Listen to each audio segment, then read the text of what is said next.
Assalamualaikum warahmatullahi wabarakatuh.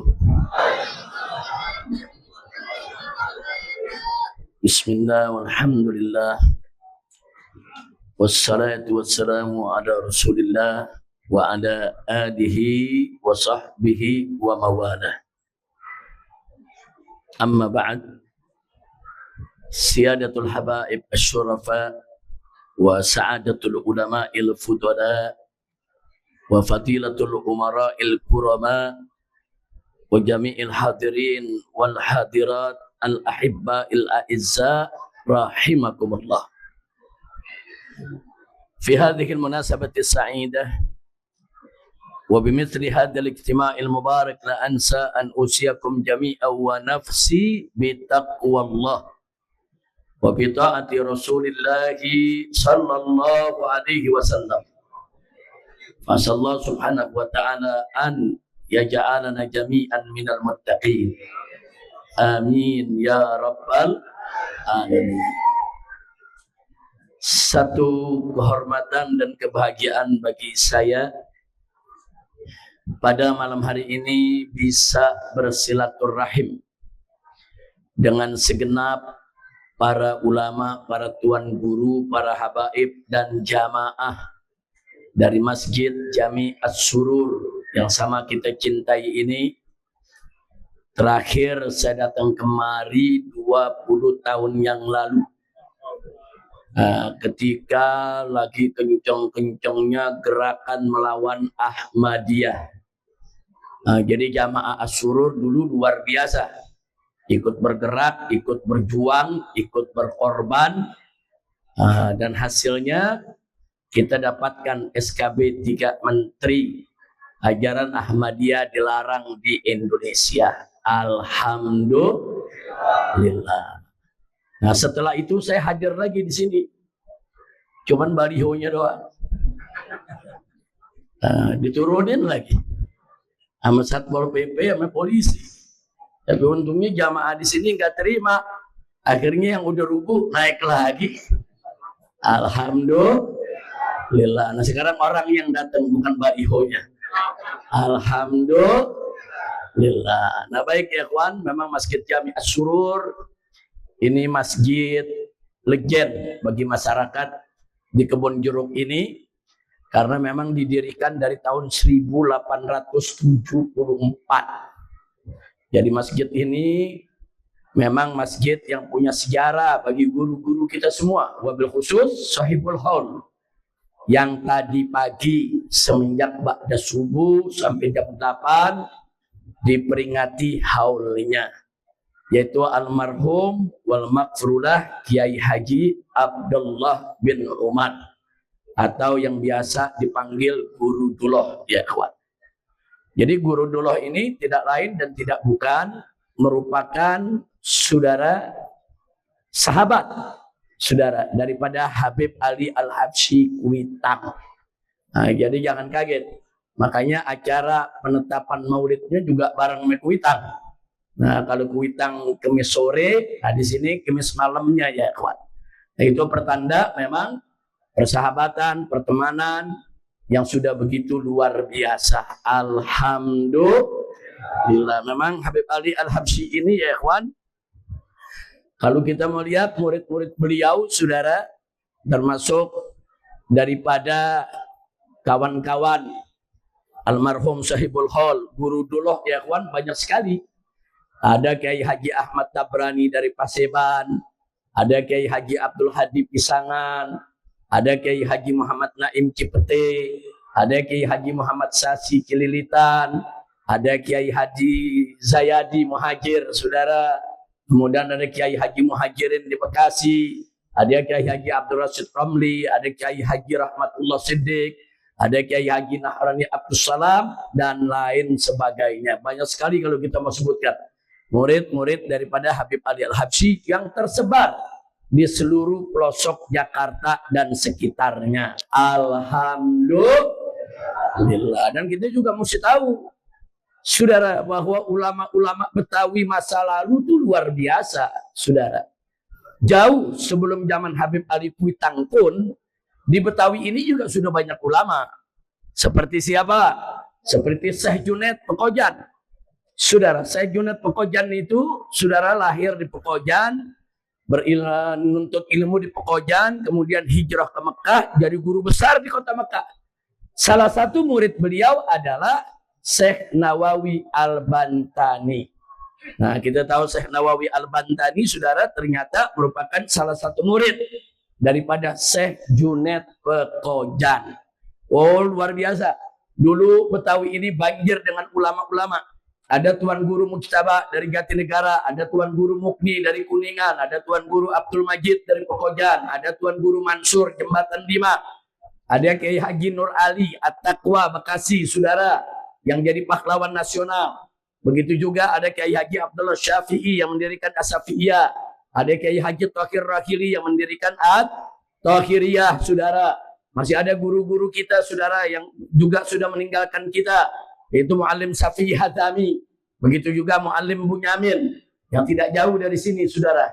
Jadi banyak sekali ulama-ulama Betawi yang dulu, saudara, menyebarluaskan ilmu untuk kita semua.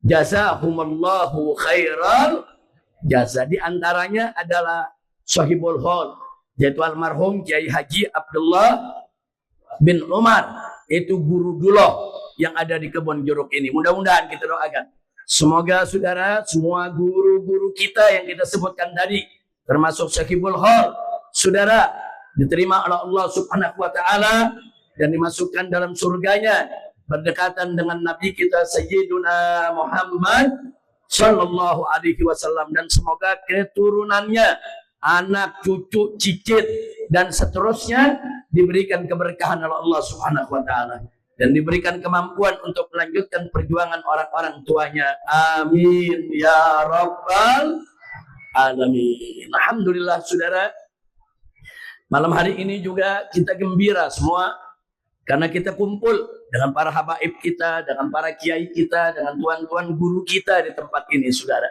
Saya tidak sebutkan satu persatu nama-nama beliau, cukup banyak, tapi kita doakan semoga semua guru-guru kita yang hadir bersama kita di tempat ini malam ini semuanya dipanjangkan umur oleh Allah dalam taat dan ibadah, dalam sehat wal afiat. Amin ya rabbal alamin. Ahiba'il kiram, sebagaimana tadi sudah disinggung bahwa tadi pagi kita melaksanakan haul. Malam ini kita memperingati Isra dan Mi'raj Nabi Muhammad Sallallahu Alaihi wa alihi wa sahbihi wasallam. Kisah Isra bisa kita dapatkan di awal surat Al-Isra yang disebut juga surat Bani Israel. Sedangkan kisah Mi'raj Nabi ada di dalam surat An-Najm. Kalau kita baca dari ayat pertama sampai sekian belas, itu isinya menceritakan, saudara, tentang Mi'rajnya Nabi kita Muhammad Sallallahu Alaihi Wasallam. Nah, yang ingin saya ingatkan di sini, saudara, bahwa kisah Isra Mi'raj ini, saudara, wajib kita imani. Dan memang untuk bisa dengan mudah percaya dan membenarkan peristiwa Isra dan Mi'raj, yang dibutuhkan pertama kali adalah iman. Saudara, mari kita lihat tatkala Nabi pulang dari Isra dan Mi'raj. Kemudian Nabi mengumpulkan masyarakat kota Mekah, saudara, baik yang muslim maupun yang kafirnya. Kemudian Nabi mulai bercerita kepada mereka tentang peristiwa Isra dan Mi'raj, saudara.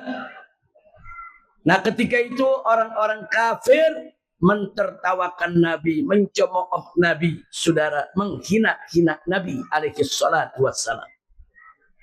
Nggak sampai di situ, mereka melakukan propaganda terhadap para sahabat Nabi, saudara. Wabil khusus mereka-mereka yang baru masuk Islam, mu'allaf, saudara. Jadi orang-orang seperti Abu Jahal, Abu Lahab, saudara, dan kawan-kawan itu mendatangi orang-orang yang pada baru masuk Islam. Apa mereka katakan?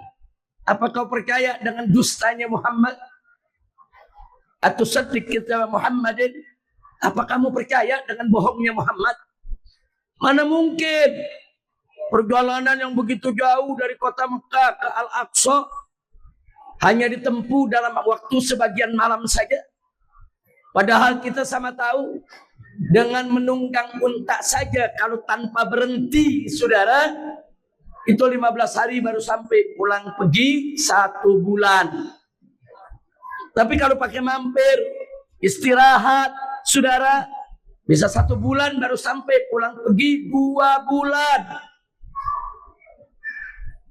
Nah jadi, saudara, Abu Jahal memprovokasi orang-orang yang baru masuk Islam untuk menggunakan logikanya. Pakai akalmu dong, pakai otakmu. Mana mungkin perjalanan begitu jauh bisa ditempuh oleh Muhammad dalam waktu yang singkat. Saudara, diprovokasi menggunakan logika akal. Saudara, nggak bakal mampu akal untuk mengurainya. Kenapa? Akal manusia kecil, sempit, ilmunya sedikit. Wa ma utitu minal ilmi illa qalila, kata Allah. Tidaklah engkau sekalian, hai umat manusia, diberikan oleh Allah ilmu kecuali sedikit. Otak yang sempit, ilmu yang sedikit, mustahil mampu mengarungi samudra ilmu pengetahuan Allah yang maha luas tanpa batas. Nah, akhirnya apa yang terjadi? Sejumlah orang-orang yang baru masuk Islam, mu'allaf, dipropaganda, provokasi semacam itu, mereka murtad, saudara, keluar dari Islam. Sebagaimana diceritakan dalam Al-Quran dan disampaikan juga dalam hadis oleh Sayyidatuna Aisyah radhiyallahu ta'ala anha. Nah, kenapa bisa murtad? Itu tadi, untuk bisa menerima peristiwa Isra dan Mi'raj.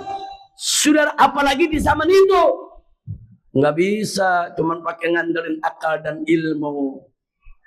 Loh, kenapa akalnya, saudara, logikanya nggak mampu mengurai, ilmunya belum sampai. Kan ilmu belum sampai. Kalau sekarang ilmunya udah sampai. Kita naik pesawat dari Jakarta ke Surabaya 1 jam sampai. Ilmunya sudah sampai. Sekarang ada pesawat terbang.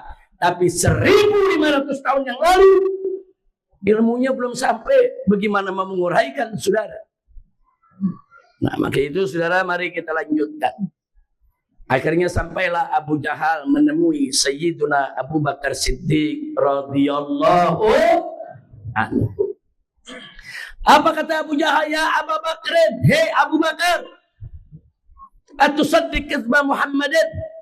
Apa kau masih percaya dengan dustanya Muhammad, dengan bohongnya Muhammad? Hei Abu Bakar, engkau ini orang pintar, engkau orang pandai, engkau tokoh terkemuka di tengah-tengah kami masyarakat Quraisy. Apa kau mau dibohongi dengan cerita yang gak masuk akal ini? Luar biasa, saudara. Apa jawab Abu Bakar, saudara, ditanya begitu? Abu Bakar Siddiq nggak nunggu besok. Abu Bakar Siddiq nggak nunggu mikir dulu jawabnya. Enggak, saudara. Badahiyatan. Begitu ditanya, langsung dijawab oleh Sayyidina Abu Bakar, saudara. Apa jawabnya? Sayyidina Abu Bakar mengatakan radhiyallahu ta'ala anhu. Beliau mengatakan, lau qala Muhammadun ab'ada min zalik, wallahi la sadaq. Masya Allah. Apa kata Sayyidina Abu Bakar? Lau qala Muhammadun, andai kata Nabi Muhammad sallallahu alaihi wasallam bercerita ab'ada min dzalik, tentang peristiwa yang lebih hebat daripada Isra Mi'raj, yang lebih dahsyat daripada Isra Mi'raj, saudara, niscaya kata Sayyidina Abu Bakar, wallahi, demi Allah, la sadaqtu, demi Allah, pasti aku percaya dan pasti aku benarkan. Masya Allah, sallu alaihi. Itulah iman Sayyiduna Abu Bakar Siddiq radhiyallahu anhu, saudara. Makanya Sayyidina Abu Bakar dijuluki As-Siddiq. Kenapa dijuluki As-Siddiq, saudara? Karena imannya tanpa pamrih, saudara. Imannya ajaib. Karena Sayyidina Abu Bakar Siddiq membenarkan Nabi tatkala banyak orang mendustakan Nabi. Abu Bakar Siddiq percaya kepada cerita Nabi, saudara, tanpa harus banyak berpikir dengan logika atau ilmu. Enggak. Logika enggak mampu mengurai, ilmu belum sampai. Maka itu saya mau tanya sekarang, Abu Bakar Siddiq tadi jawabnya, saudara, dengan logika atau dengan iman? Jawab yang kompak, dengan logika atau iman? Dengan ilmu atau iman? Iman, saudara. Iman. Iman itu ajaib. Mampu menjawab yang ilmu belum sampai. Iman mampu menjawab yang logika belum mampu untuk menguraikannya, saudara. Jadi bagi Abu Bakar Siddiq, jangankan Isra Mi'raj, lebih hebat dari Isra Mi'raj, aku percaya. Jangankan Isra Mi'raj, lebih hebat dari Isra Mi'raj, demi Allah, pasti aku percaya. Subhanallah, ini iman yang luar biasa. Alhamdulillah.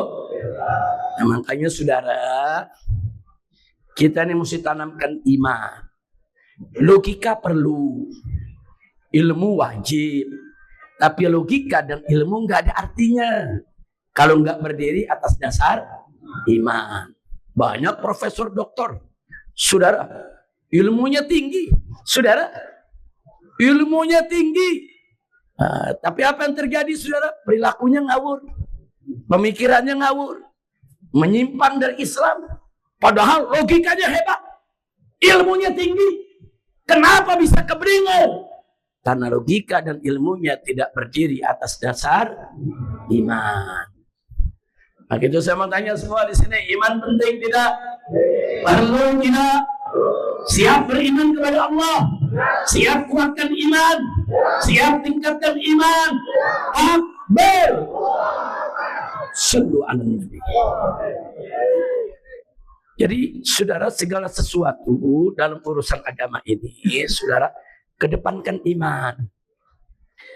Iman, saudara, jangan terlalu sombong dengan logika, terlalu sombong dengan ilmu. Ya, ilmu memang wajib kita tempuh, logika memang wajib kita asah.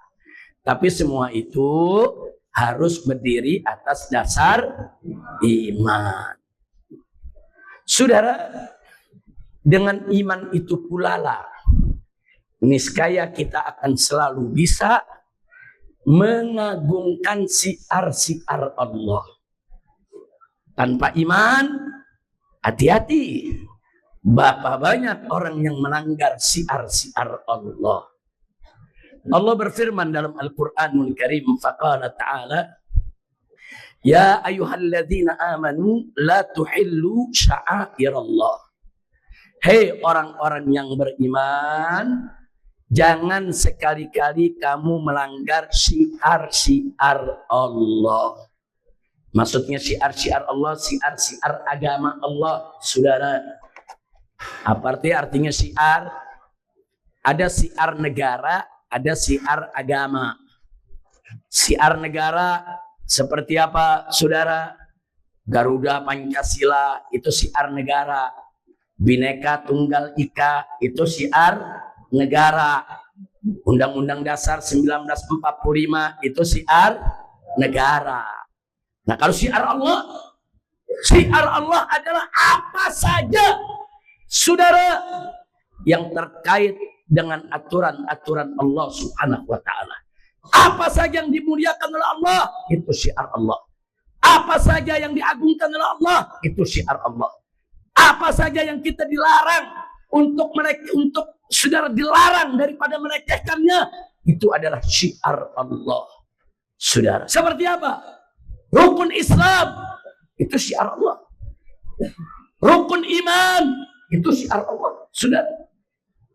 Nah, jadi jangan coba-coba syiar-syiar Allah dipermainkan. Allah yang larang. La tuhillu sya'air Allah. Masjidil Haram di Mekah, syiar Allah. Al-Masjidil Aqsa di Palestina, syiar Allah, saudara. Nah, begitu juga Masjid Nabawi, syiar Allah. Bahkan semua masjid yang ada di atas muka bumi bagian daripada syair Allah. Nggak boleh kita lecehkan, kita nistakan, kita nodai, haram, saudara. Bahkan wajib untuk kita memuliakannya. Allah berfirman dalam ayat yang lain. Apa kata Allah Subhanahu wa taala? Wa man yu'azzim sya'airallah fa innaha min taqwal qulub.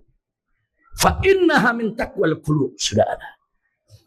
Wa man yu'azzim, barang siapa yang mengagungkan, memuliakan, menghormati sya'airallah, siar-siar Allah, fa innaha, maka yang demikian itu adalah taqwal qulub, bagian daripada ketakwaan hati. Jadi satu, haram menghinakan siar Allah, wajib memuliakan siar Allah. Alhamdulillah. Nah, ini sulit bisa kita jalankan kalau kita nggak punya iman. Saudara, contohnya nih Isra Mi'raj, saudara. Orang yang nggak punya iman sampai sekarang masih ada yang menuduh, Isra Mi'raj itu kan cuma dongeng. Isra Mi'raj itu cerita fiktif. Itu cerita nggak masuk di akal. Dia ngaku muslim. Dia ngarang buku. Muslim, saudara, lulusan Universitas Islam Negeri, ngarang buku, di dalamnya dia katakan Isra Mi'raj dongeng. Lulusan universitas, ada dong ilmunya. Lulusan universitas, kuat dong logikanya. Kok bisa begitu ngawur? Sebab nggak diikat logika sama ilmunya dengan iman itu penting, saudara. Makanya bersyukurlah kita semua di sini. Allah berikan nikmatul iman. Alhamdulillah. Saya beri contoh, saudara, untuk memperkuat pemahaman kita tentang pentingnya iman. Saya beri contoh. Satu, contoh yang pertama, saudara. Sholat dan puasa. Sholat rukun Islam, puasa juga rukun Islam. Cuman mana lebih dulu dalam rukun Islam? Sholat dulu atau puasa dulu? Sholat. Sepakat ulama, sholat puasa sama-sama wajib. Tapi bicara tentang ketinggian, sholat jauh lebih tinggi daripada puasa. Tapi ada yang menarik. Perempuan yang haid, saudara, haram dia sholat dan haram dia puasa. Nah, kalau dia haid di bulan Ramadan, nggak boleh. Dia tidak sholat, dia tidak puasa. Tapi puasanya wajib diqadha. Sedangkan sholatnya tidak perlu diqadha. Ini khusus bagi perempuan yang haid, nifas. Begitulah aturan Allah. Betul? Coba saya mau tanya, aturan syariatnya begitu enggak? Betul? Betul? Jadi kalau orang haid di bulan puasa, boleh enggak puasa? Boleh enggak sholat? Terus nanti sholatnya perlu diqadha enggak? Puasanya perlu diqadha enggak? Perlu, puasanya harus diqadha. Itu aturan syariat. Terima dulu pakai iman. Amanna billah wa bima jaa 'anillah ala muradillah. Aku beriman kepada Allah dan aku beriman dengan apa saja yang datang dari Allah. Terima dulu pakai iman. Itu aturan Allah. Jangan sok pakai logika. Jangan sok pamer ilmu dulu, saudara. Jangan, terima dulu. Ya Rabb, aku terima hukummu ya Allah. Perempuan yang haid, saudara, wajib mengqadha puasa yang ditinggalkan dan tidak perlu mengqadha sholat yang ditinggalkan karena haid. Terima dulu. Nah, kalau udah terima pakai iman, baru boleh nanya. Jangan pakai logika. Kalau pakai logika bahaya. Saya buktikan, saudara. Kita pakai logika. Na'udzubillah min logika, sudah. Pakai logika nih. Logika yang pertama, sholat saja yang lebih wajib dari puasa tidak perlu diqodho sama perempuan yang haid. Nah kalau sholat aja yang lebih wajib nggak perlu diqodho, apalagi puasa. Dengan logika, maka perempuan yang haid tidak perlu qodho puasanya. Itu pakai logika tuh. Saya mau tanya, kalau pakai logika masuk akal ya? Masuk. Kan pakai logika begitu. Sholat aja yang lebih wajib nggak perlu diqodho. Masa puasa harus diqodho? Nggak masuk di akal dong. Saudara, sholat aja yang lebih wajib nggak perlu diqodho, apalagi puasa yang nggak lebih wajib. Maka logikanya akan memutuskan perempuan yang haid, saudara, tidak perlu mengqodho puasa. Kira-kira jelas tidak? Itu logika satu. Sekarang logika dua, kebalikannya. Logika dua nih, puasa saja yang nggak lebih wajib dari sholat harus diqodho. Nah kalau puasa aja diqodho, apalagi sholat. Puasa saja yang nggak lebih wajib dari qodho, perempuan yang haid mesti qodho, saudara, yang tidak lebih, saudara, tinggi daripada sholat. Perempuan yang haid wajib qodho puasa. Kalau puasa saja yang tidak lebih wajib daripada sholat harus diqodho, maka sholat lebih wajib untuk diqodho. Kira-kira jelas gak? Itu logika dua tuh. Ada logika satu, ada logika dua. Tapi sekarang saya mau tanya, aturan syariat ikut yang mana? Ada ikut logika satu? Enggak. Ada ikut logika dua? Enggak. Aturan syariat enggak ikut itu logika, saudara. Kalau kita mau logika, betul itu logika. Logika satu masuk akal. Logika dua masuk akal. Justru aturan syariat ini, saudara, yang harus kita gali. Kenapa sholat yang lebih wajib daripada puasa tidak perlu diqodho, sedangkan puasa yang tidak lebih wajib daripada sholat justru harus diqodho? Itu aturan syariat. Terima dulu sama iman. Habis terima sama iman, baru kita gali pakai logika dan pakai ilmu, saudara. Ya Allah, aku terima hukum-Mu ya Allah. Aku terima syariat-Mu ya Allah. Perempuan yang haid wajib mengqodho puasa dan dia tidak wajib untuk mengqodho sholat. Tapi Allah, kenapa ya? Kan sholat lebih wajib daripada puasa. Kenapa kok yang lebih wajib justru tidak diqodho? Sedangkan yang nggak lebih wajib diqodho. Pakai logika kita, pakai ilmu kita, gali, ketemu jawabnya. Oh, pantas. Sholat itu kan sehari 5 kali. Sehari 5 kali. Nah kalau perempuan setiap bulan haid, ada yang haid 7 hari, ada yang haid 10 hari, saudara. Kalau dia haidnya 10 hari, sehari 5 waktu sholat dia tinggalkan. Selama haid 50 waktu. Nanti begitu selesai haid dia wajib qodho 50 sholat. Betapa memberatkan kaum wanita. Udah ini perempuan repot sama haidnya, saudara. Repot dengan dia punya diri. Tahu-tahu harus wajib sholat 50 waktu setiap bulan lagi. Masya Allah. Saya mau tanya, berat tidak? Berat tidak? Allah Maha tahu. Allah sayang dengan kaum wanita. Allah tahu kaum wanita sudah berat tugasnya, saudara. Syafaqatan minallah wa rahmatan minallah. Allah enggak wajibkan perempuan untuk mengqodho sholatnya kalau dia haid, saudara. Kenapa? Kasih sayang Allah kepadanya. Masuk akal tidak? Masuk akal tidak? Lalu kalau puasa? Puasa kan setahun sekali. Puasa setahun sekali. Katakan di bulan Ramadan dia haid 7 hari atau 10 hari. Dia nggak puasa. Nanti qodhonya kan bisa dicicil. Bulan Syawal sehari. Bulan Dzulqa'dah sehari. Bulan Dzulhijjah sehari. Selama setahun 10 hari. Ringan tidak? Ringan tidak? Makanya tetap diwajibkan qadha. Masya Allah. Berarti saya mau tanya, kalau begitu syariat Allah masuk di akal tidak? Masuk di akal tidak? Terima dulu pakai iman.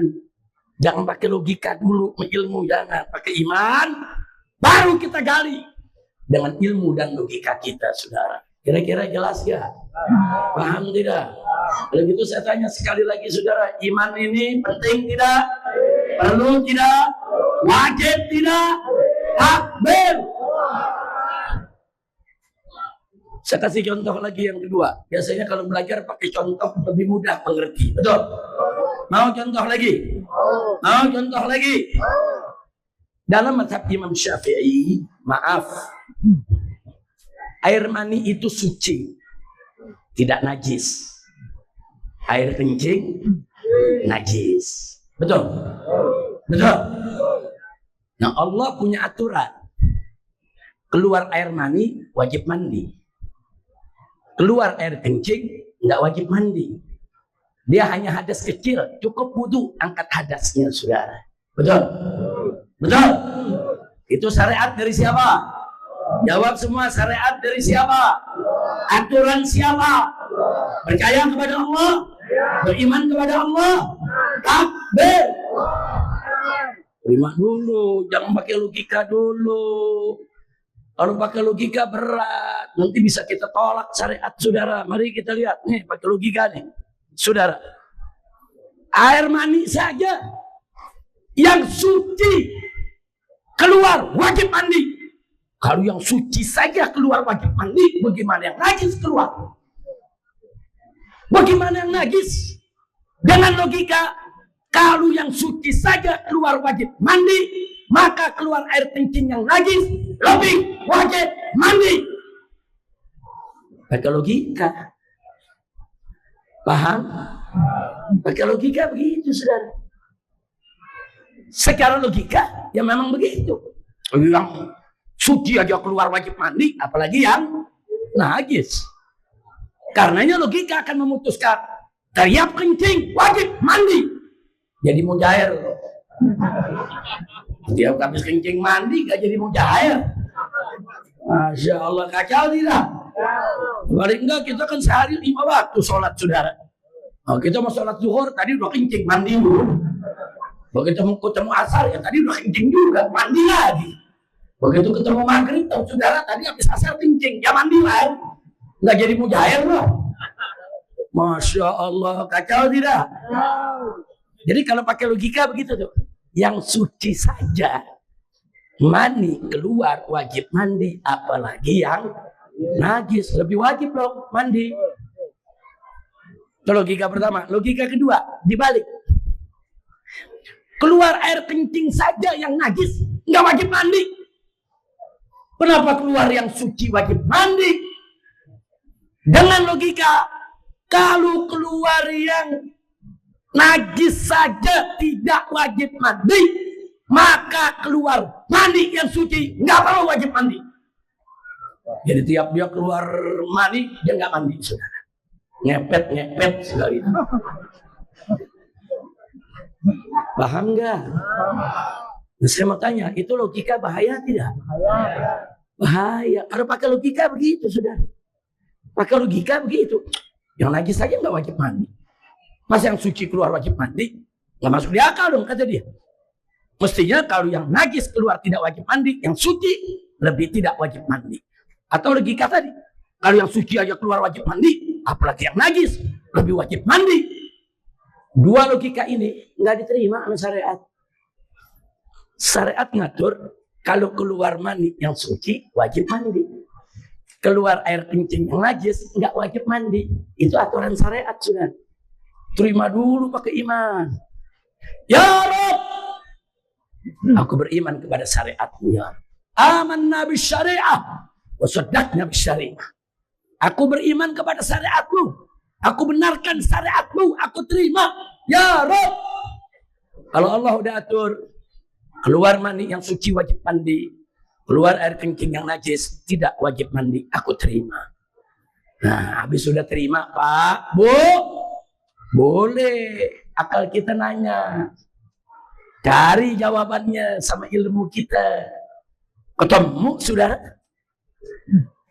Oh, kenapa ya? Kok keluar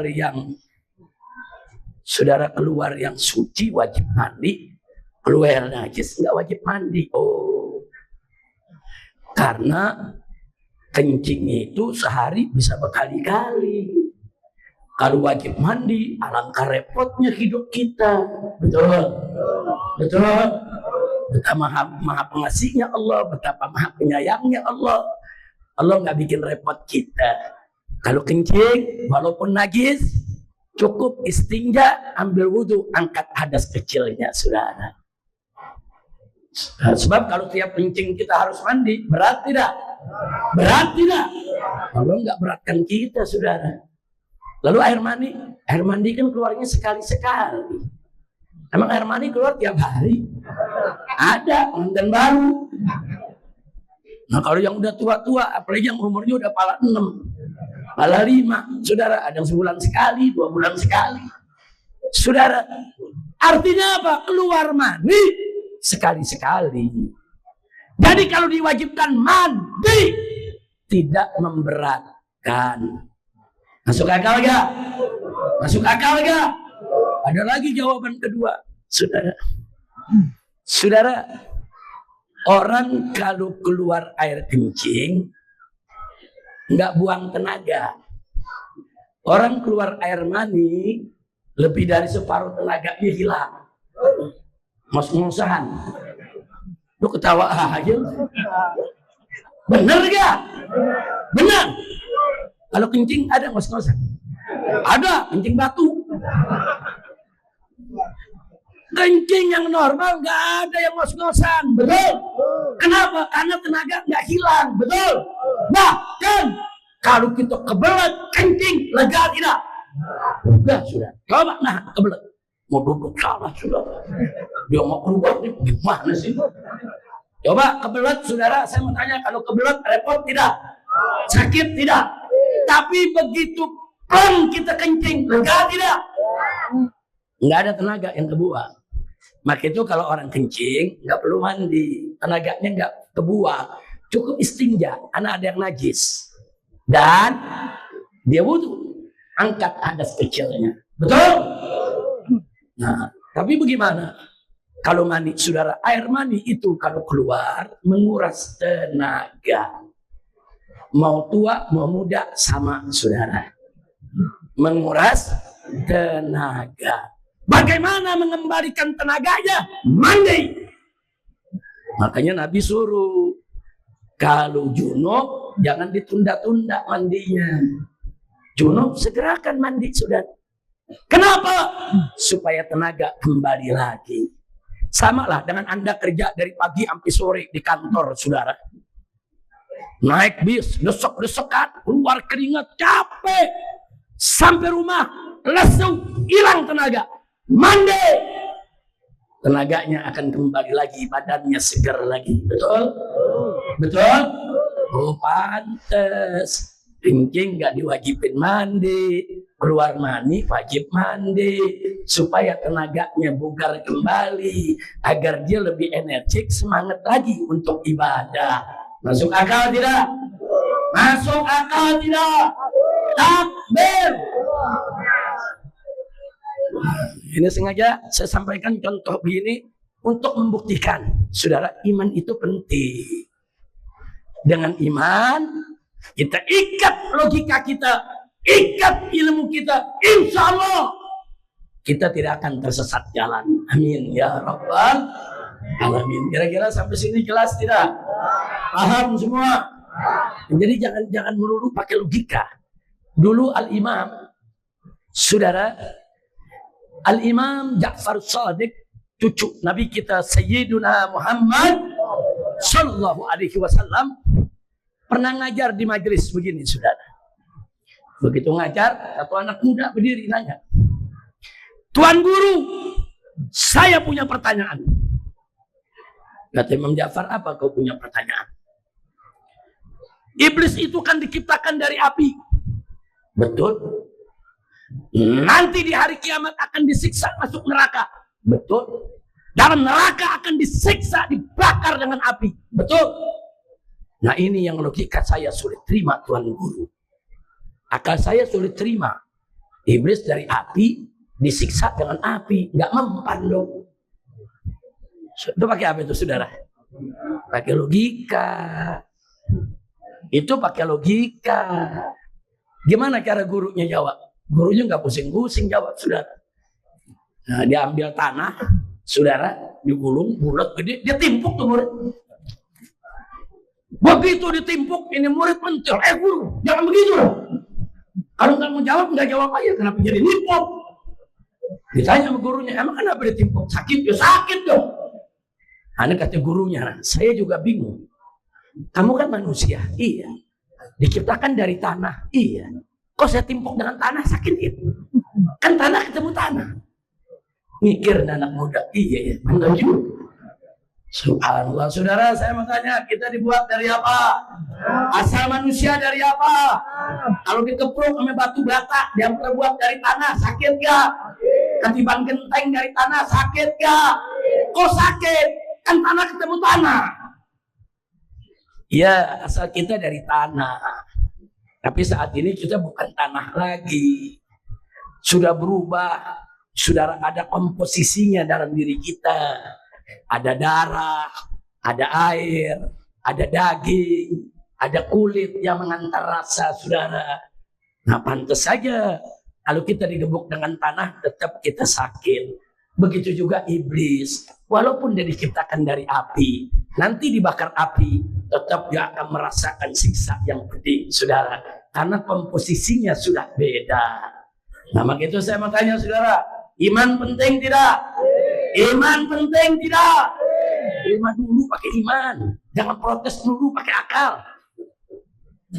Saya jadi ingat saya punya guru, saudara, yaitu Kiai Haji Muallim Syafi'i Hadani, rahimahullahu ta'ala wa ra'ah. Beliau pernah sedang ngajar, ditanya sama murid, saudara, sama jamaah. Muallim, ana mau nanya nih Muallim, apa pertanyaannya? Orang kalau punya wudu, buang angin kan batal, Muallim. Iya betul, batal. Nah terus nanti kalau wudu lagi kan dia mesti basuh mukanya lagi tuh sebagai rukun wudu. Iya betul. Nah ini aneh bingung nih Muallim. Kan yang buang angin yang di bawah. Kok yang dibasuh yang di atas? Saya mau tanya, itu pertanyaan kurang ajar ya? Kurang ajar gak? Tapi itu pertanyaan pakai apa? Logika.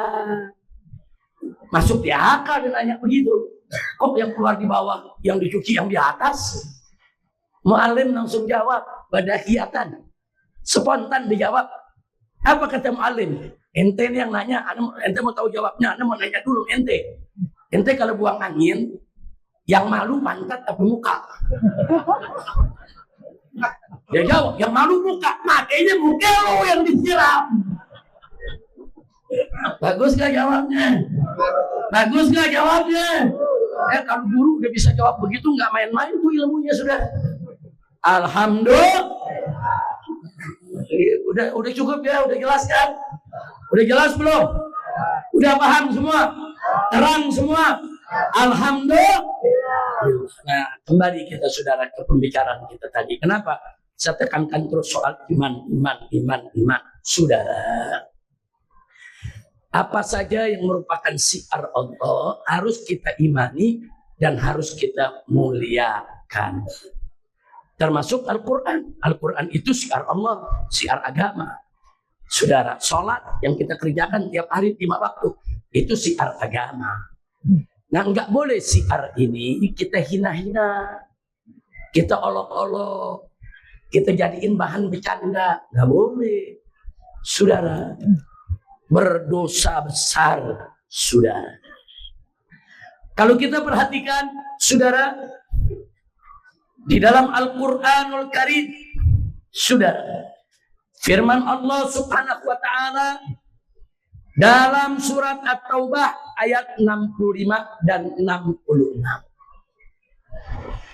Di situ Allah menyampaikan kepada Nabi kita yang tercinta Sayyiduna Muhammad Sallallahu Alaihi Wasallam tentang orang-orang munafik di sekitar Nabi yang suka mengolok-olok agama, mengolok-olok Quran, mengolok-olok sholat, mengolok-olok ibadah. Saudara, apa kata Allah kepada Nabi?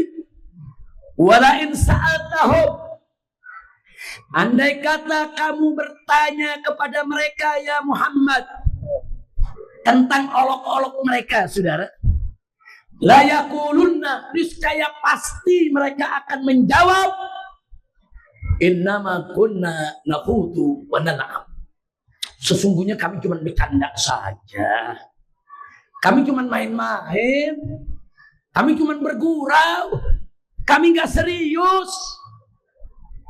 Ini Allah cerita ini, orang-orang munafik suka melok-melok agama, saudara. Nah Allah kasih tahu kepada Nabi, wala in sa'altahum, kalau kau tanya mereka ya Muhammad, kenapa kalian olok-olok agama? Kenapa kalian hina-hina agama? Kenapa agama kalian jadikan candaan, jadikan gurauan? Allah yang menyatakan la yaqulunna, niscaya pasti mereka akan menjawab, innama kunna nakhudhu wa nal'ab, sesungguhnya kami ini hanya bergurau, hanya bercanda, hanya main-main. Lalu apa kata Allah kepada Nabi? Qul, katakan ya Muhammad, katakan kepada mereka yang memperolok-olok agama, abillahi wa ayatihi wa rasulihi kuntum tastahzi'un, apakah dengan Allah dan ayat-ayatnya dan Rasul utusannya kuntum tastahzi'un, kalian tastahzi'un, mengolok-olok, dijadikan bahan gurauan, candaan? Sampaikan kepada mereka ya Muhammad, gak pantas kalian jadikan ajaran Allah, ayat-ayatnya, Rasulnya untuk diperolok-olok. Kemudian apa selanjutnya kata Allah, saudara? Katakan kepada mereka, la ta'tadiru, jangan lagi kalian bikin alasan. Oh kami bercanda, oh kami bergurau, nggak ada alasan. Qad kafartum ba'da imanikum, sungguh kalian sudah kafir setelah kalian beriman. Allah yang menyatakan, sudah. Sampaikan ya Muhammad, sampaikan kepada orang-orang yang suka memperolok-olok agama. Ada apa kalian? Agama dijadikan bahan candaan, bahan gurauan. Ada apa? Ada apa? Bahkan sampai Allah katakan kepada Nabi, sampaikan, la ta'tadiru, kalian jangan cari alasan ya. Qad kafartum, dengan kalian memperolok-olok agama, kalian sudah kafir. Ba'da imanikum, setelah sebelumnya kalian beriman, tahu-tahu kalian olok-olok agama, kafir. Saudara, makanya saya marah besar kalau ada orang memperolok-olok agama dalam satu acara yang dihadiri ribuan orang. Sebab begitu dia tertawakan agama, yang hadir ikut tertawa, saudara, kafir berjamaah. Hati-hati saudara, kita enak nikmatin candaan-candaan, nggak boleh. Mau bercanda silakan bercanda ya. Banyak candaan-candaan yang sehat, canda-candaan yang segar, canda-candaan saudara yang bikin orang tertawa, saudara, menghibur saudara, silakan. Tapi jangan sekali-kali saudara syiar Allah dijadikan bahan candaan. Nah, jadi kalau ada yang nanya, Habib apa aja sih kemarin terjadi yang dicandain? Baca saja surat pernyataan sikap TPP-FPI. Di situ diuraikan satu-satu saudara. Apa ditranskrip saudara? Dia bicara begini, dia bicara begini, dia bicara begini, dia bicara begini, saudara. Dan di mana nilai penistaannya? Semua sudah dijelaskan. Silakan Anda tinggal baca. Dan itu sudah diviralkan, sudah. Nah, berkaitan dengan ini, ada banyak pertanyaan masuk, saudara. Masuk ke saya, ada pertanyaan, ada serangan, ada hinaan, saudara. Baik yang langsung maupun secara tidak langsung. Nah, saya mau sampaikan di sini jawabannya. Boleh? Boleh? Ada pertama yang nanya begini, Habib, apakah Habib sudah lihat videonya secara utuh dari awal sampai akhir? Nah, ini pertanyaan bagus, saudara. Ada lagi yang nggak pakai nanya, langsung nyerang. Tuh Habib goblok tuh. Belum nonton filmnya udah ngomong. Ada yang ngomong begitu, ada, saudara. Saya tahu kok orang-orangnya, saudara. Nah, tapi kalau yang nanya kan enak, Habib udah nonton belum? Jawab jangan. Jawab jangan.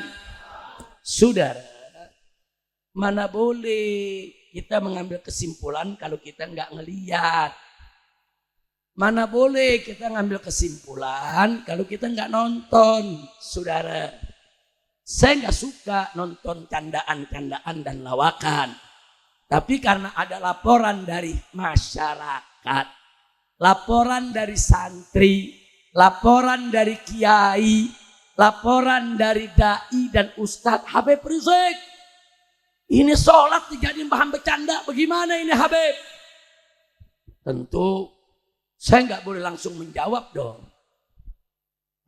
Di mana itu dijadiin bahan bercanda? Ini ada rekamannya Habib, ini ada filmnya, ini ada rekaman lengkapnya. Saya mesti lihat dulu, saudara. Jadi saya minta kepada pengurus DPP FPI, saudara, ambil itu film, tonton. Dari awal sampai akhir. Lihat. Nah, jadi kalau pertanyaannya, apakah Habib sudah lihat video saudara tersebut secara utuh? Jawabnya sudah. Saya dan pengurus FPI bahkan berulang kali, saudara, menonton supaya bisa memahami dan mengkaji serta menilai dan menyimpulkan.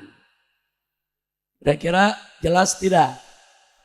Nah, jadi itu video rekamannya si Panji itu, saudara, sudah nonton. Saya lihat. Saudara, bukan nggak lihat. Kalau nggak lihat berani mana? Berani kita bicara, saudara. Baik, ada lagi yang bertanya yang kedua. Habib, kenapa fokus pada soal sholat saja dalam lawakan Panji?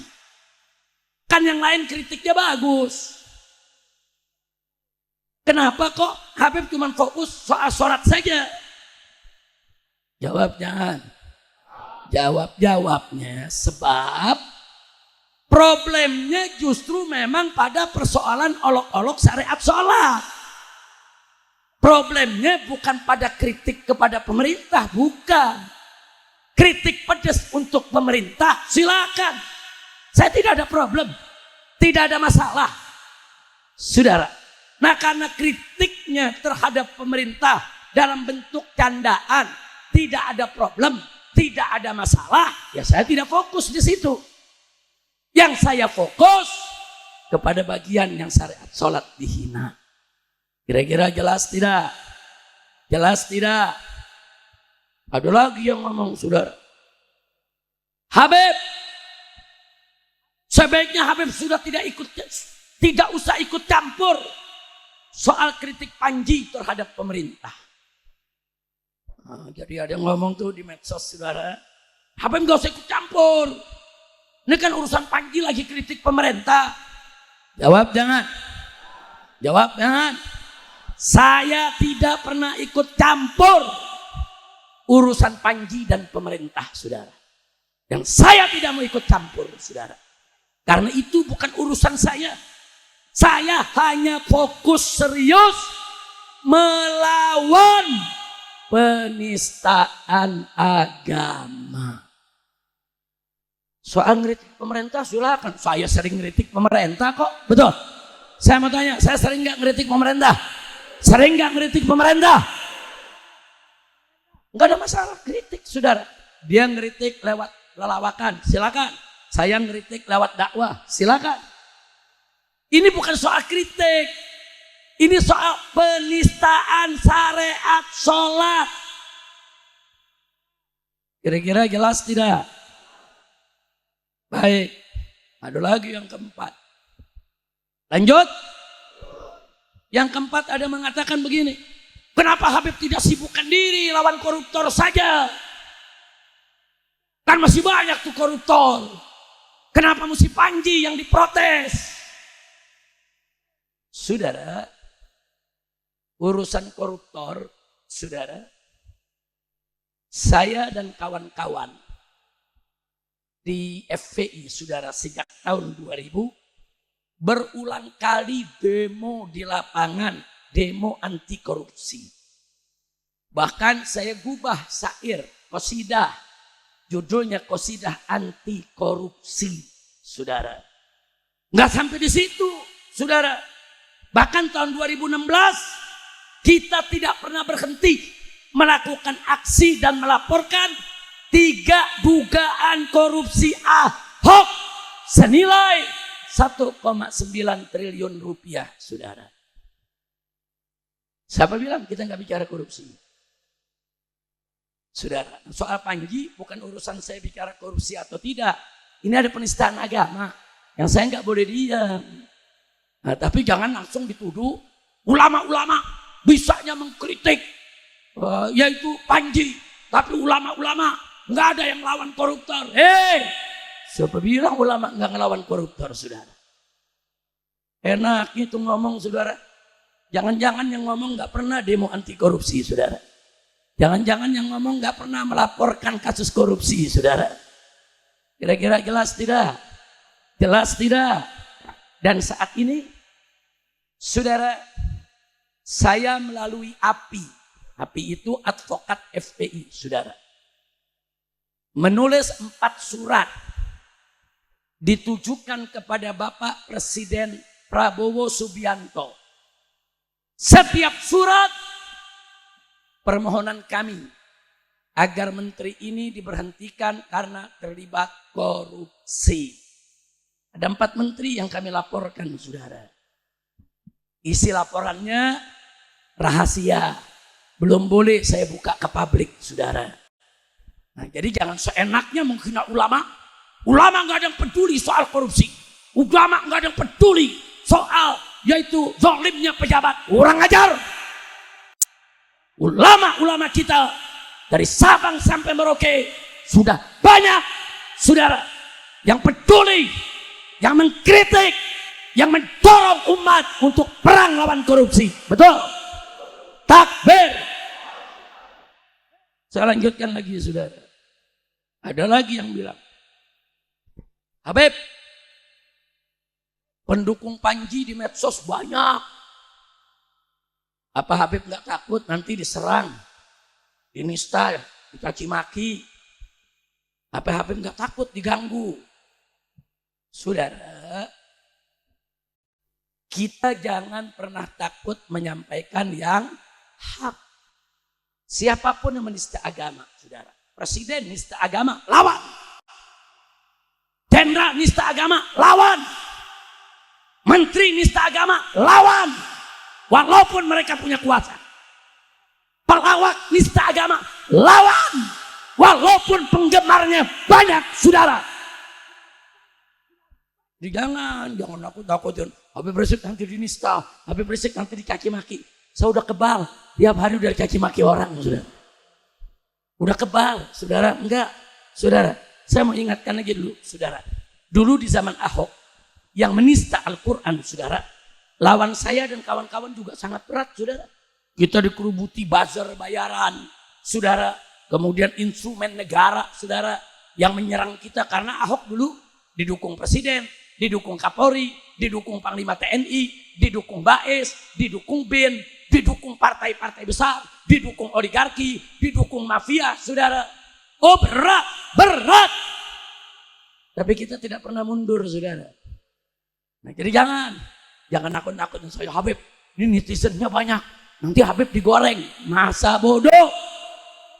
Kan jamaah udah diajarin ilmu Ilmu masa bodoh, saudara. Yang penting katakan yang hak itu hak, yang batil itu batil. Baik saudara. Dulu bagaimana saudara? Nggak main-main saudara. Sampai saya dikriminalisasi dengan belasan kasus. Hingga saya hijrah ke Mekah. 3,5 tahun. Puncaknya 6 santri pengawas saya dibunuh. Rekening bank saya sekeluarga dibekukan. FPI organisasi saya dibubarkan. Saudara.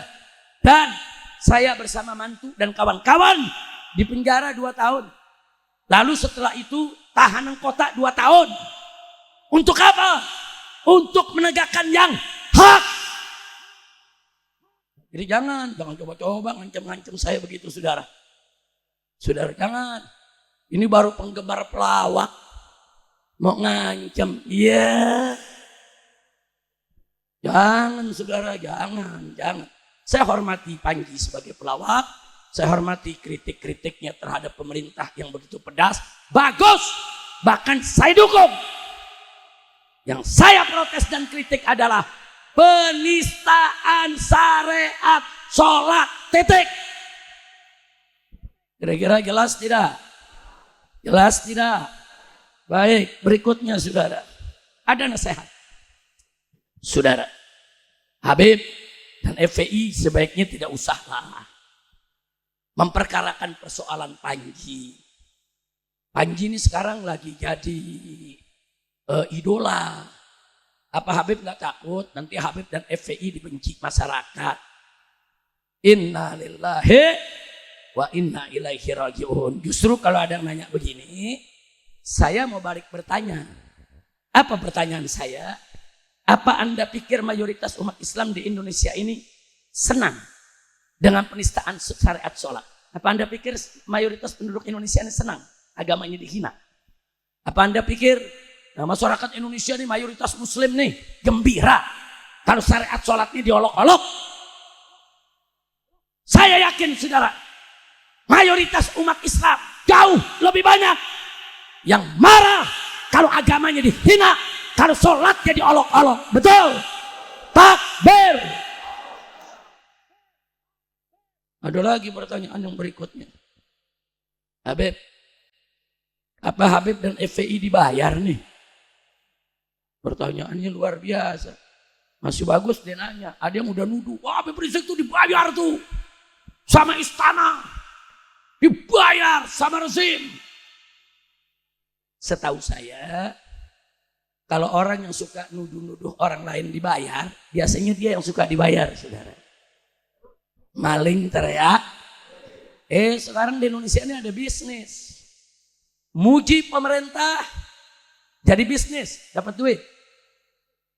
Menghina pemerintah jadi bisnis, dapat duit. Ada kelompok-kelompok yang benci pemerintah siap bayar, sudah. Ini jadi bisnis. Ini jadi, jangan-jangan yang ngomong begitu, oh ini Habib Rizik dapat duit, jangan-jangan lu yang dapat duit.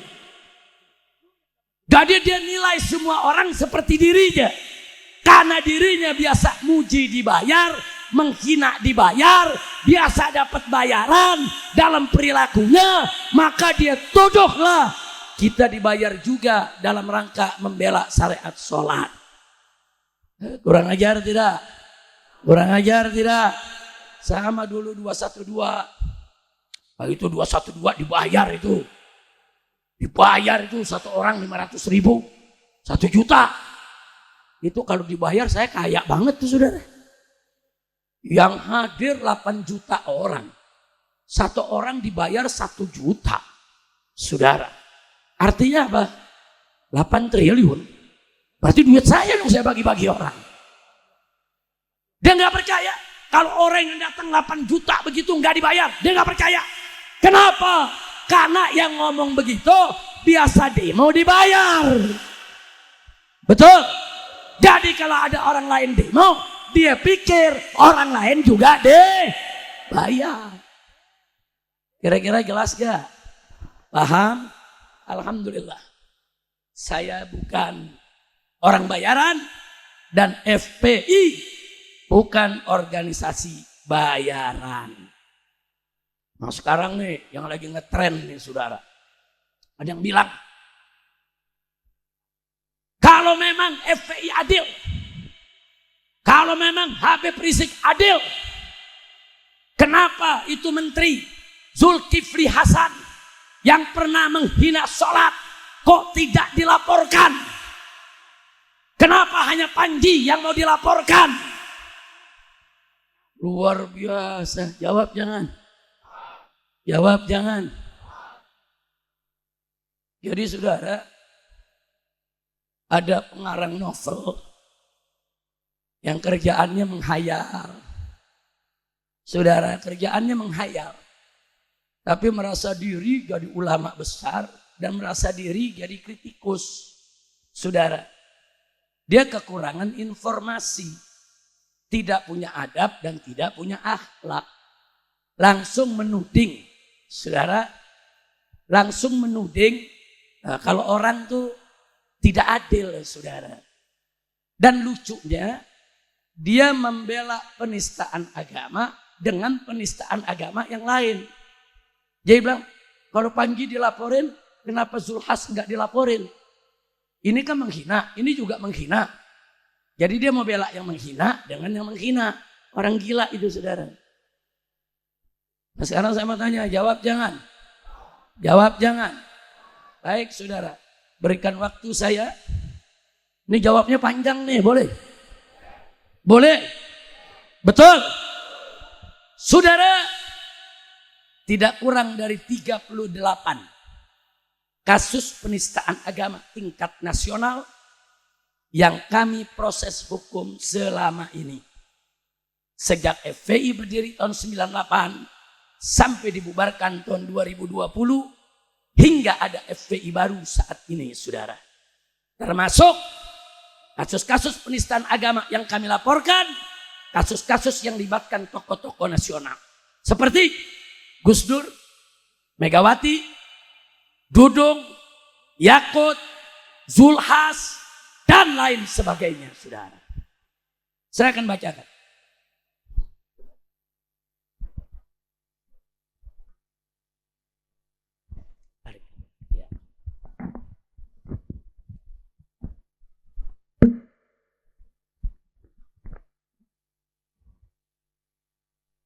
Baik, saudara, saya mau buktikan sekarang. Tidak ada satupun yang menista agama di Indonesia. Sepanjang kami tahu dia menista, yang tidak kami laporkan, saudara. Siapa bilang Zulkifli Hasan tidak kami laporkan? Siapa bilang cuma Panji saja yang kami laporkan, saudara? Nah sekarang saya tunjukkan. Mau tahu? Mari saya tunjukkan, saudara. Di tahun 2004 ada seorang mahasiswa IAIN Bandung bernama Farid Yusuf, saudara. Pada saat acara ospek mahasiswa baru Fakultas Akidah dan Filsafat IAIN Bandung, saudara, dia berteriak depan mahasiswa baru. Apa dia katakan? Mari kita zikir anjinghu akbar. Menghina tidak? Di Institut Agama Islam diketahui rektor dan dosen depan mahasiswa senior. Saudara, kita laporkan. Siapa bilang tidak kita laporkan? Rektor-rektornya kita laporkan, saudara. Universitasnya kita laporkan, saudara. Kita laporkan ke polisi, hanya mandek di polisi. Polisi yang nggak mau proses, polisi yang ngulur-ngulur. Akhirnya kasusnya menguap, saudara.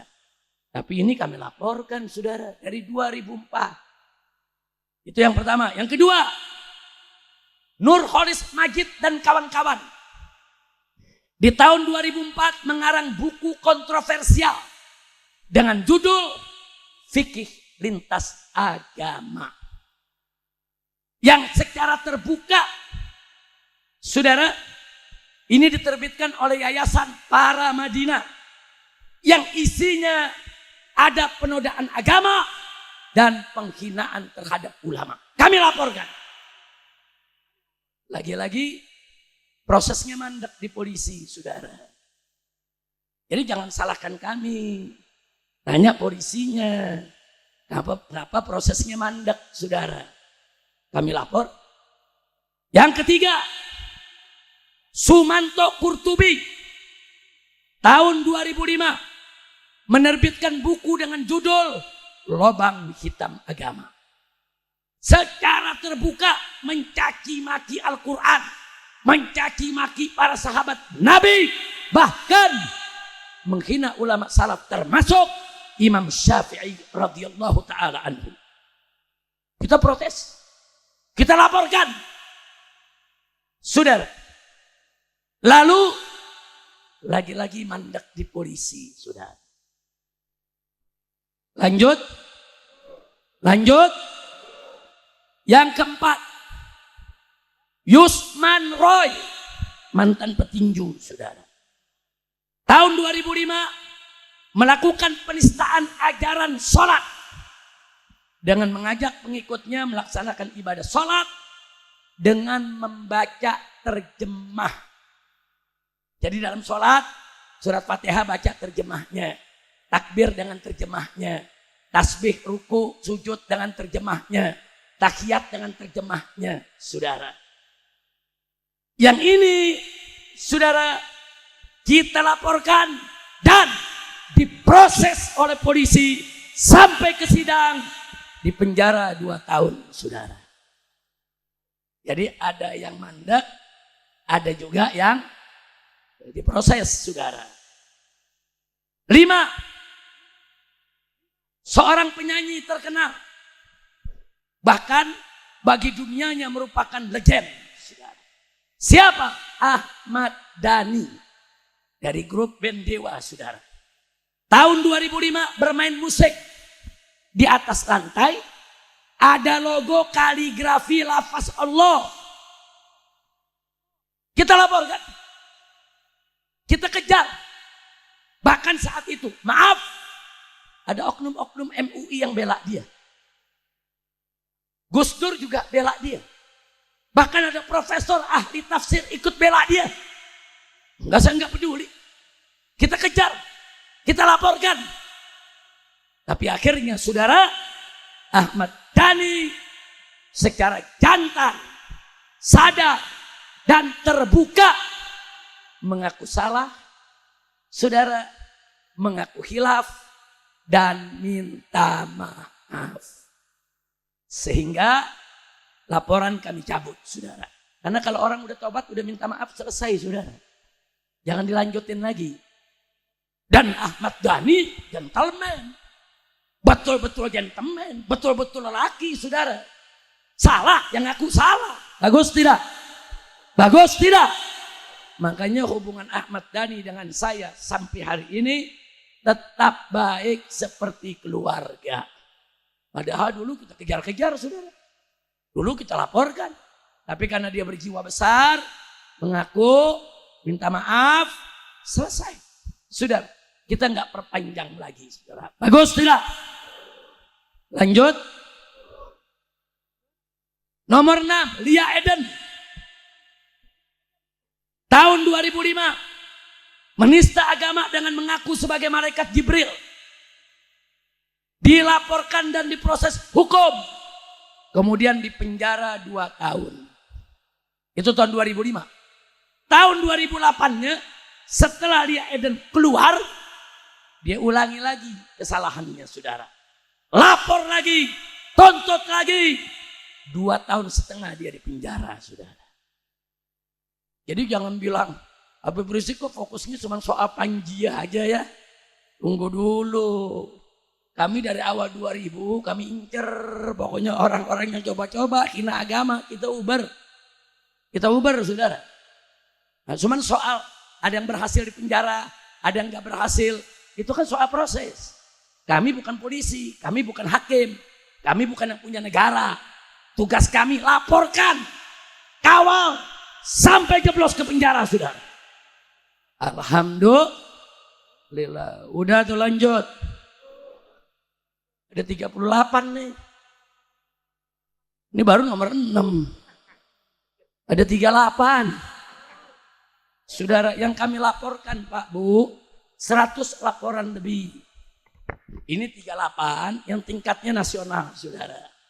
Ada yang tingkatnya lokal. Saudara, di Jambi, di Bengkulu, di Palembang. Pokoknya ada hina-hina agama, tangkep. Laporin, jeblosin ke penjara. Nah ini yang saya mau bacain, yang kelas nasional. Lanjut. Dan nasinya dingin. Enggak apa-apa ya. Lu kayaknya udah mulai biru. Lapar gak nih? Lanjut gak nih? Singkat aja, singkat. Supaya enggak rame, singkat aja saya bacakan. Setuju? Nomor 7. Gus Dur. Tahun 2006, dalam suatu wawancara radio menyatakan, Al-Quran adalah kitab paling porno di dunia. Kitab suci paling porno di dunia. Kita laporkan, saudara. Bahkan ada utusan dari Jawa Timur, yaitu Gus Lutfi Basori Alwi, membawa berkas, isinya tanda tangan 150 kiai lebih, pimpinan-pimpinan pondok pesantren NU yang besar-besar, saudara. Dikirim untuk disampaikan kepada Gus Dur. Saya yang nganter, saudara. Gus Lutfi datang, Habib Rizik. Saya ada amanat dari para kiai Jawa Timur untuk disampaikan ke Gus Dur. Habib Rizik bisa gak antar saya ke sana? Saya anterin. Saya antar ke gedung PBNU. Gus Dur ada kantornya di lantai dasar, saudara. Kita ketemu. Saya sampaikan, Gus, ini Gus Lutfi Basori Alwi membawa surat dari 150 kiai lebih yang meminta Gus Dur untuk taubat. Menarik ucapannya, saudara. Nah, singkat cerita, saya nggak bisa cerita apa yang terjadi dalam obrolan kami. Terakhir akhirnya Gus Dur mengatakan, ya sudah, beliau yang akan klarifikasi langsung kepada 150 kiai tersebut, saudara. Nah, jadi bukan kita nggak laporin. Siapa bilang kita nggak laporin? Saya nggak peduli. Pokoknya orang hina Allah, hina Nabi, hina Quran, saudara, kita kejar, kita laporkan. Nah, kalau Gus Dur aja kita laporin, apalagi Panji, saudara. Gus Dur tokoh besar, betul, betul. Gus Dur tokoh besar, saudara, kita laporin. Enggak, saya nggak peduli. Nah, kalau beliau minta maaf, klarifikasi kepada ulama, laporan kita cabut. Selesai, saudara. Kalau nggak klarifikasi, lanjut. Baik, berikut yang ke-8, Ahmad Musadek, saudara. Tahun 2008, mengaku sebagai nabi yang dapat wahyu di Gunung Sindur, Bogor. Saudara. Kita kejar, kita laporkan, saudara. Dan divonis 4 tahun penjara, saudara. Begitu keluar, dia bikin lagi, saudara, Gerakan Fajar Nusantara yang disingkat Gavatar. Menista agama lagi, kita proses lagi. Dan penjara lagi 5 tahun, saudara. Jadi Ahmad Musaddiq itu 9 tahun di penjara, 2 kali kasus, saudara. Saya mau tanya, bagus tidak? Diproses, setuju tidak? Anda nih umat Islam, kalau kami memproses penista agama, setuju tidak? Dukung tidak? Takbir. Baik, saudara, yang ke-9. Ada aktivis AKKBB, Aliansi Kebangsaan untuk Kebebasan Beragama dan Berkeyakinan. Di tahun 2008, dalam suatu wawancara di salah satu TV nasional, menista Nabi dan agama. Apa dia bilang? Ini kan soal Ahmadiyah, ini cuma soal persaingan antara Nabi Arab sama Nabi India. Kan kurang ajar, saudara. Kurang ajar tidak? Menista Nabi tidak? Kita kejar, saudara. Kita laporkan. Hanya saat itu, saudara, AKKBB ini begitu dekat dengan pemerintah, saudara. Sehingga mereka dilindungi dan tidak diproses. Baik, 10. Aliran sesat Ahmadiyah. Tahun 2008, kita laporkan, saudara.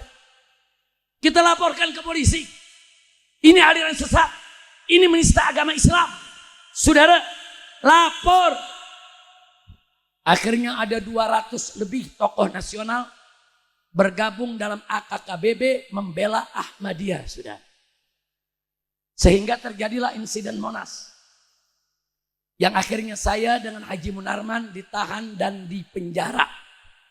Tapi sehari saya dipenjara, besoknya umat Islam hampir 1 juta orang turun mengepung istana SBY ketika itu jadi presiden. Dikepung dari pagi, akhirnya sore, jam 3, 4 sore, saudara, keluar SKB 3 menteri tentang pelarangan Ahmadiyah. Gak apa-apa saya di penjara. Yang penting menang. Ahmadiyah dilarang, saudara.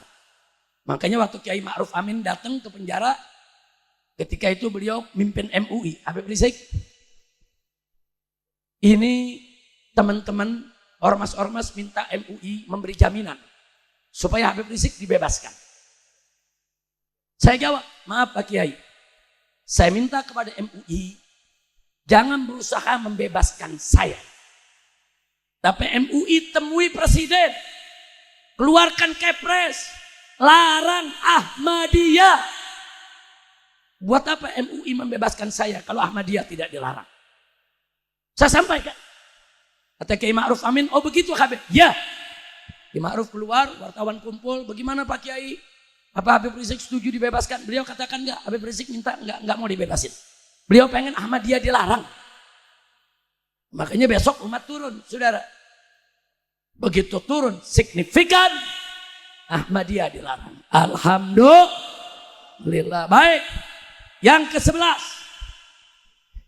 Hanung Bramantyo, sutradara film. Dia pernah bikin film menista agama. Judulnya pakai lambang tanda tanya, saudara. Isi filmnya sepilis. Sekularisme, pluralisme, dan liberalisme yang difatwakan haram oleh majelis ulama, saudara. Kita laporkan. Sampai-sampai Republika kita demo. Kenapa? Karena Republika membuat iklan film ini sampai 2 halaman di koran Republika. SKTV mau setel filmnya nggak jadi karena kami demo. Saudara, kita nggak beri kesempatan siapapun untuk menista agama. Alhamdulillah. Nah sekarang nih Hanung Bramantyo ikut-ikutan komentar, bela Panji, saudara. Nah, begitu lihat Habib Rizik sama FPI mau melapor, apa yang dibilang? Ini kebiasaan nih, nggak tahu diri nih. Ya nggak usah kaget, karena dia pernah punya masalah. Dia menista agama dan kita kejar-kejar, saudara. Alhamdulillah. Yang 12, Musdah Mulia, profesor, doktor, guru besar di UIN Syarif Hidayatullah, saudara. Apa yang dilakukan saudara? Dalam wawancaranya dan tulisannya, dia menghalalkan perkawinan sejenis. Kita laporkan. Bahkan saudara saking gemparnya ketika itu, ada 2 LSM di Malaysia. Pertama, saudara, Martabat Jalinan Muhibbah Malaysia. Kedua, Ikatan Rakyat Insan Muslim Malaysia. 2 LSM Malaysia ikut melaporkan Musdah Mulia di kepolisian Malaysia, sudah dilapori. Dia bilang perempuan ini menista agama Islam. Kalau dia masuk Malaysia, minta kepolisian Malaysia untuk tangkap dia, sudah. Nah, tapi di Indonesia dibiarkan. Kita lapor juga mandek laporannya, saudara. Baik. Yang ke-13, Ahmad Fauzi. Tahun 2016 ngarang 3 buku, saudara. 3-3-nya menista Islam. Kita tuntut, lapor, tangkap, bawa ke pengadilan. Begitu sidang berjalan, hakim memutuskan Ahmad Fauzi sakit jiwa, saudara. Akhirnya hakim memerintahkan jaksa bawa ke rumah sakit jiwa. Dibawa ke rumah sakit jiwa. Jadi yang dilaporkan FPI ini macam-macam, saudara. Ada yang pejabat, ada yang dosen, ada yang sakit jiwa. Nah, dari awalnya kita nggak tahu dia sakit jiwa. Orang ngarang 3 buku. Masa orang gila ngarang 3 buku? Menghina Nabi, saudara. Sampai salah satu bukunya judulnya Nabi Kriminal. Yang dimaksud Nabi Kriminal, saudara, yaitu Nabi Musa dengan Nabi Khidir, saudara. Cerita di surat Kahfi, saudara. Jadi kurang ajar. Kita tuntut. Baik, lanjut. Yang ke-14, Ahok. Ini gak usah diceritain lagi dah. Udah paham semua orang Jakarta, betul. Sampai di penjara selama 2 tahun, betul. Alhamdulillah. Ahok 2016 kita proses hukum, saudara. Baik, yang ke-15. Ade Armando. Tahun 2016 menista agama Islam. Sudah dilaporkan dan diproses. Dan tahun 2017 polisi menyatakan Ade Armando sebagai tersangka penista agama. Tapi sampai saat ini nggak ditangkap. Sampai saat ini nggak dibuka sidangnya. Udah tersangka, saudara. Tahu kan Ade Armando yang pernah ditelanjangin depan DPR? Tahu? Kenal? Saudara, siapa bilang kita enggak? Dan di tahun 2017 dan 18 Ade Armando menghina ulama dan menista hadis Nabi, saudara. Jadi gara-gara enggak diadilin, kebiasaan ngulangin lagi dan belum ditangkap. Tinggal tunggu tanggal mainnya, saudara. 16 Deddy Mulyadi yang sekarang jadi gubernur Jawa Barat, saudara. Dulu tahun 2016 kita proses hukum karena dia menyatakan suara seruling lebih indah daripada mengaji. Dia hina ngaji Quran. Saudara, kita lapor, proses. Tapi akhirnya lagi-lagi mandat di kepolisian. 17 Megawati Soekarno Putri, saudara. Megawati Soekarno Putri pada tahun 2017 pada acara HUT PDIP ke-44 menista rukun iman kelima, saudara. Apa beliau katakan? Beliau katakan, kata Megawati, mereka dengan fasih meramalkan yang akan terjadi. Maksudnya para ulama, saudara. Di masa datang, termasuk dalam kehidupan setelah fana, yaitu di alam akhirat. Padahal, notabene, mereka sendiri tentu belum pernah melihatnya. Dia hina ulama. Dia bilang, apa itu ulama-ulama yang mengatakan ada rukun iman. Saudara percaya akan hari akhirat. Tentu ulama-ulama belum melihat akhirat. Kau udah percaya? Menghina tidak? Menghina tidak? Kita laporkan, saudara. Nah begitu kita laporkan, PDIP gerah. Sampai akhirnya dikirim Sekjen PDIP, Saudara Hasto, ke gunung, ke Megamendung, nemuin saya, saudara.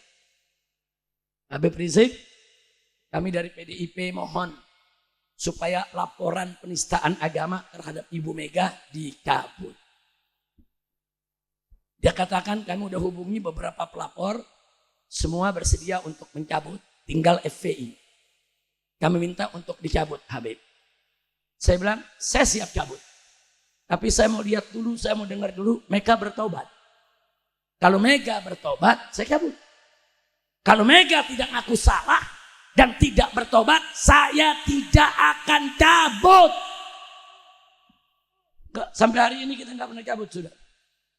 Dan sampai hari ini Mega juga tidak pernah minta maaf untuk itu, saudara. Laporan sudah masuk. Tapi tentu kemarin kan 10 tahun anak buah Mega yang jadi presiden.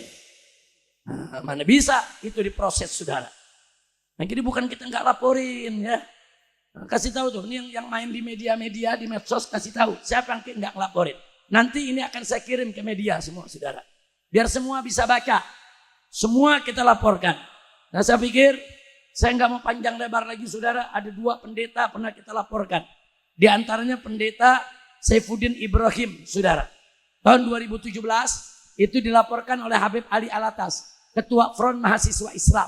Sekarang jadi Sekjen FPI, saudara. Itu begitu dilaporkan, diproses, ini pendeta menghina Islam. Kita berhasil sampai dia di penjara 4 tahun, saudara. Itu 2017. 2022 dia ulangi. Dia hina lagi Islam. Kita laporkan lagi, saudara. Berhasil dia jadi tersangka. Tapi keburu dia lari ke Amerika Serikat sampai hari ini, saudara. Nah, jadi ini yang saya baru bacakan semua baru 18. Masih ada 20 lagi. Udah ada segitu aja ya. Udah pada lapar. Habib, lanjutannya kapan? Besok ini bisa dilihat. Bisa dilihat di Fakta Kini, bisa dilihat di IBTV, dan ini PDF-nya akan saya sebar, saudara. Jadi nanti bisa masuk ke WA Anda. Nanti kalau didapat WA-nya tolong sebarkan. Setuju? Setuju? Nah, jadi jangan seenaknya ngomong, saudara. Nah, begitu juga yang tadi ditanyakan. Itu adanya di nomor, saudara, saya tunjukkan. Nomor 33. Tahun 2024. Saudara. Pada saat Pilpres, Zulkifli Hasan itu menyampaikan di depan orang-orang partai. Apa dia bilang? Ini saking banyaknya orang cinta Prabowo. Sampai-sampai di masjid sholat berjamaah begitu walat dolin nggak ada yang baca amin. Karena amin kan waktu itu logonya Anies Caimin, saudara. Nah, waktu itu kan amin itu Anies Caimin. Ingat gak? Ingat gak? Jadi Zulkifli Hasan mengatakan saking cintanya sama Prabowo begitu walat dolin nggak ada yang baca amin. Dan pada saat tahiyat kan mesti satu jari begini. Karena Anies nomor 1, Prabowo nomor 2, sekarang tahiyat di mana-mana jadi begini. Saya tanya kurang ajar tidak? Kurang ajar tidak? Kita laporkan. Cuma yang jadi persoalan, ini kan orangnya Jokowi. Kapolri kan yang hari ini sampai hari ini orangnya Jokowi. Jadi orang-orang Jokowi yang menista agama yang kita laporkan tidak ada yang diproses. Supaya umat tahu. Nah, jadi kita lihat aja, saudara. Nah, dengan demikian nanti Anda lihat 38 tokoh kami laporkan. Saya tanya 38 itu dikit atau banyak? Ini tokoh nasional. Belum tokoh lokal. Di Jambi, di Makassar, saudara, di Maluku, di Ambon, di mana-mana yang menghina agama kami laporkan. Bahkan ada yang kami tangkap, serahkan ke polisi, langsung proses. Jadi kami nggak bakal biarkan orang yang menista agama. Nah, baiklah, terakhir. Jadi kalau ada yang mau terusannya nanti tunggu PDF-nya. Insya Allah besok disebar. Setuju? Setuju? Takbir. Nah, pertanyaan terakhir.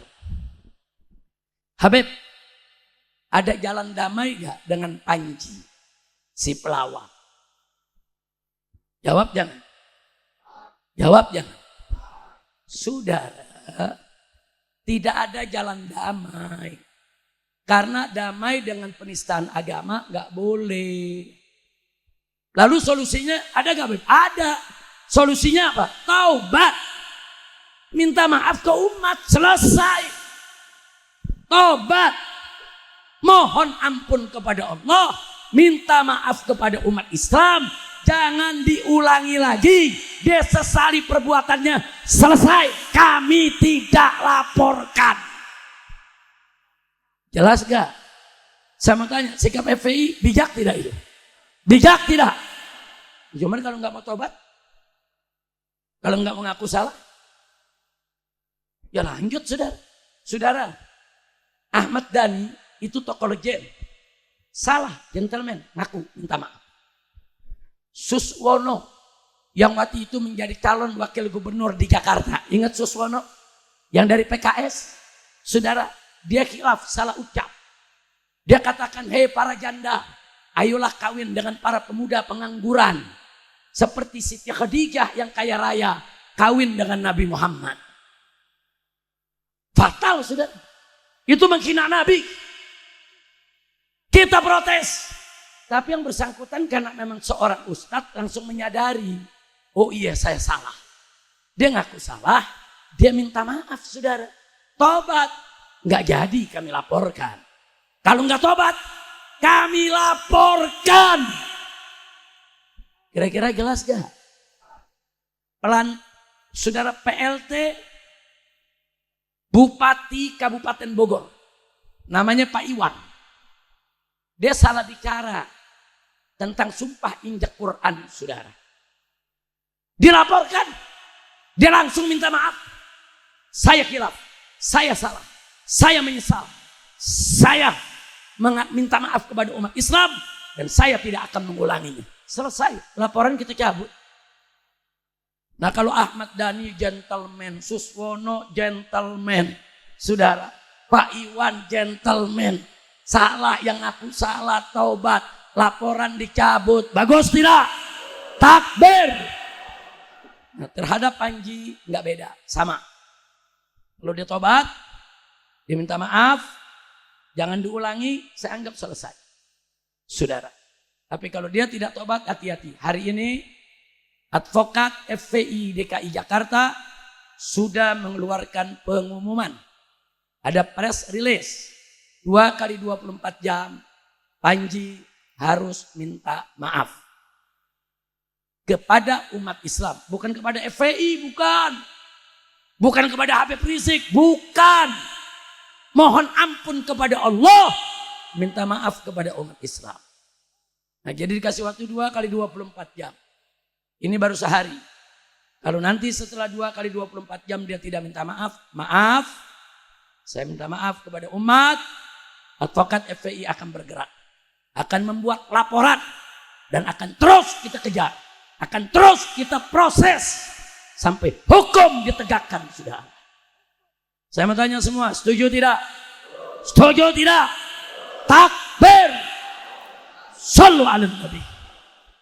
Nah, sebagai penutup, saya minta nih kepada anak-anak muda nih semua. Anak-anak muda ini kan banyak main medsos, saudara. Banyak yang punya akun, jangan diam.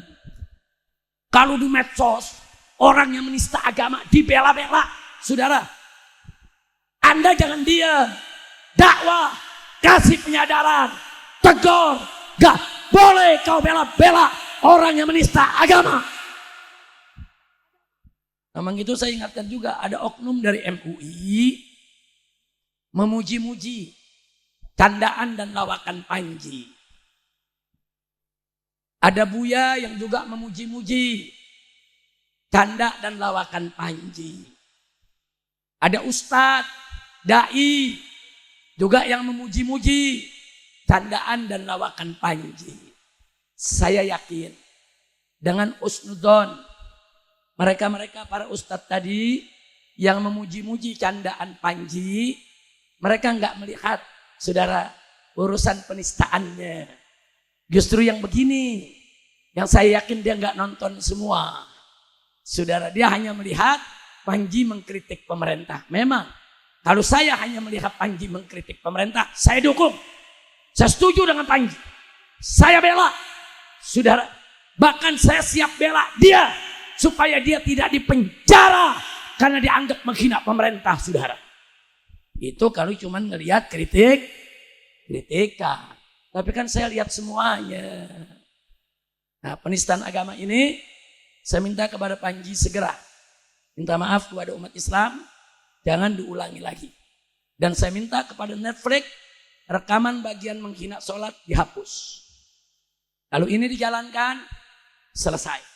Tidak ada masalah. Kalau tidak dijalankan, Netflix-nya akan kita tuntut, saudara. Netflix-nya akan kita tuntut. Nah, karena dia menyiarkan, dia yang sebarluaskan itu film, saudara. Nah, itu saja yang saya sampaikan. Saya mau tanya nih semua yang ada di sini. Kira-kira langkah-langkah kita untuk melawan penista agama perlu tidak? Harus tidak? Wajib tidak? Dukung tidak?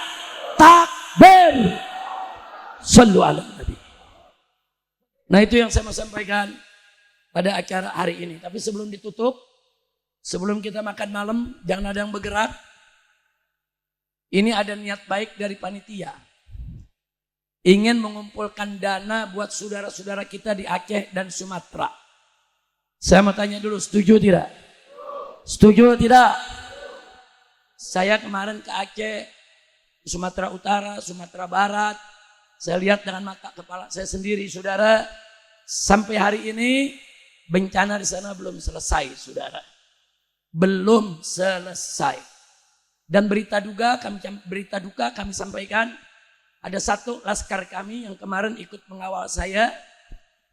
Saudara, begitu kami pulang, ada banjir susulan di Bener Meriah. Dan ada satu laskar kami yang jadi relawan, sampai hari ini belum ditemukan. Saudara, kita sedang mengerahkan, karena laskar kita, relawan kita cukup banyak yang ada di Aceh, Sumatera Utara, dan Sumatera Barat. Jadi doakan agar seluruh korban di Aceh dirahmati oleh Allah. Dan semua bencana yang mereka alami diganti oleh Allah dengan kebahagiaan. Amin ya Rabbal Alamin. Dan semoga relawan kami, saudara, bisa ditemukan mati ataupun hidup. Nah, mudah-mudahan Allah beri selamat. Amin ya Rabbal Alamin. Nah, sekarang kita baca selawat rame-rame sambil kumpulin dana buat Aceh. Setuju tidak? Setuju tidak? Nanti kita baca selawat Badar dengan nada semangat, dilanjutkan dengan tawassalna bi bismillah ilahi salimil ummah, langsung Allahumma barik lana fi Rajab wa Sya'ban. Setuju? Ayo semuanya sama-sama. Salatullah ala Rasulillah, salatullah salamullah ala Yasin Habibillah, salatullah salamullah ala Rasulillah, salatullah salamullah ala Yasin Habibillah.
Salam